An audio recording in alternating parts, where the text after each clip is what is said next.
Thalaivar Rajinikanth, LCU direct Lokesh, కూలీతో ఈ combo అంచనాలను అందుకుందా? ఒక్క నిమిషంలో తేల్చేద్దాం. కథ simple.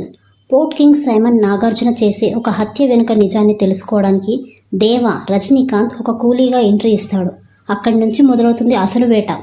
Plus points: Thalaivar style screen presence ఫ్యాన్స్కి ఫుల్ మీల్స్.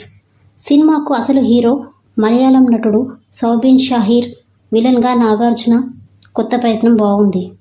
మైనస్ పాయింట్స్: అతిపెద్ద మైనస్ కథనం. ఇంత పెద్ద స్టార్ కాస్ట్ ఉండి కథే లేకపోతే ఎలా?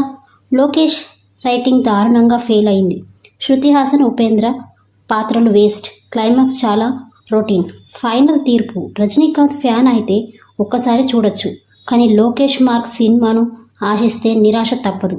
మా రేటింగ్ 3/5. మరి మీరు చూసారా? మీకు ఎలా అనిపించిందో కామెంట్ చేయండి.